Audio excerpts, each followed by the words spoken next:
The US has a system of changing leaders every 4 years.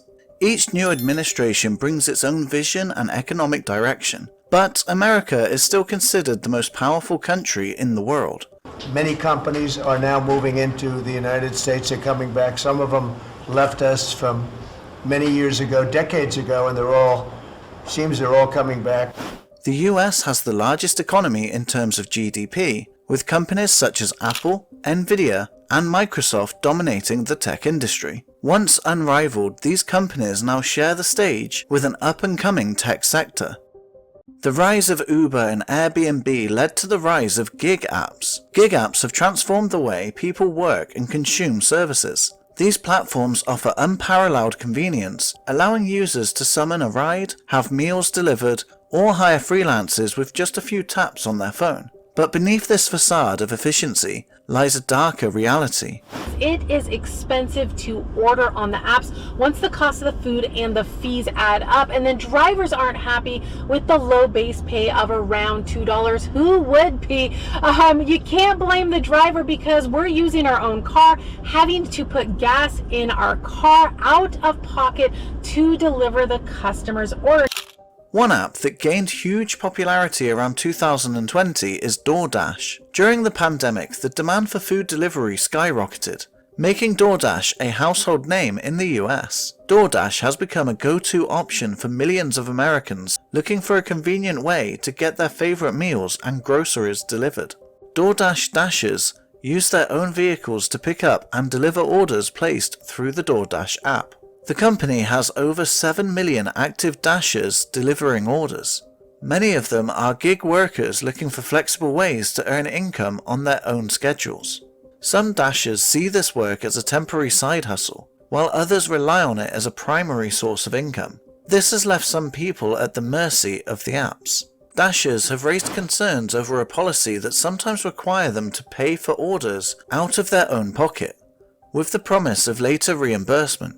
DoorDash wants me, a single mom with literally $10 to my name, to come up with $300 to pay for this lady's order, and then they would reimburse me. Are you kidding me?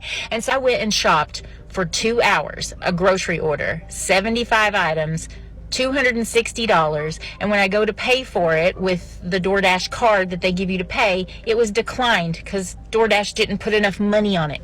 And I called DoorDash support to tell them to put the money on it, but no, they can't just do that. They told me to pay out of my account and they would reimburse me. So I had to unassign it, and so instead of getting the $30 for the 2 hours of work, which isn't even that great anyways, I got $10. They gave me what they call half pay, and it was their fault in the first place. Many gig workers do the job because they need immediate income and not unexpected expenses. DoorDash is not the only company that asks drivers to pay for some orders out of their own pocket.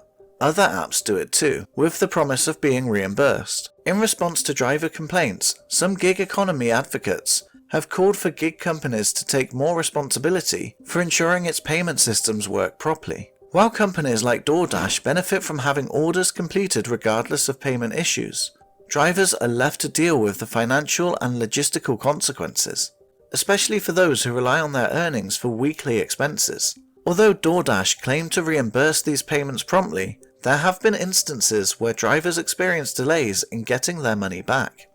Some Dashers fear potential fraudulent situations where they might not get reimbursed at all. DoorDash maintains that its drivers are independent workers, yet asking them to front their own money for company transactions contradicts that classification. This situation fuels the ongoing debate over whether gig workers should receive more labor protections and rights. The appeal of independent work is often misleading. Constantly chasing the next job creates an exhausting cycle with no guaranteed income. These platforms take a big cut out of every order, sometimes as high as 40%. Many workers who might have once held stable, full-time jobs with benefits are now turning to gig work, which often lacks job security and retirement plans. While some appreciate the flexibility gig work offers, others find themselves trapped in a cycle of inconsistent pay and long hours with little protection. While gig apps provide convenience for consumers, they often undermine the workers who do these jobs. The situation is worsened by the fact that many of these workers operate as independent contractors rather than traditional employees. As a result, they do not receive employer-provided health coverage, leaving them responsible for their own medical expenses. Without affordable access to healthcare, minor injuries and strain-related conditions often go untreated, leading to more severe health problems down the line. There has been a lot of discussion about the possibility of robots replacing gig workers. Companies like Uber and Doordash are already exploring self-driving cars. The gig economy relies on flexible, low-cost labor. As this tech improves, businesses may find that robots can perform more efficiently and with fewer costs in the long run. In a recent interview, Tony Zhu, the CEO of DoorDash, spoke about robotics and the type of work that his company offers. Whether it's robotics, whether it's restaurants who will deliver themselves, whether it's anything that will basically add some big change to how our business is going to work, we almost always are the first to ship that product. And that's something we're always constantly trying to do. It doesn't mean it's always right, by the way. It doesn't mean it always works. The goal of DoorDash is to connect every local business with every local consumer. And the asset we wanted to start with was this logistics network. We have some other ones that we're working on, but this is the one that we always wanted to work on. So in order to achieve highest quality, lowest cost, you need the highest order density. Back to this idea that strategically you can't compete against somebody on their home ground. We never would have started DoorDash if the same people delivering people were the same people delivering burritos. We never would have even started the company. That was, and one of the early insights we had actually was just a very simple, not scientific experiment where we recruited 20 DoorDash drivers and 20 UberX drivers. At the time, they both earned about $20 an hour in Palo Alto. And we just made an offer, $25 an hour, a guaranteed offer to switch jobs.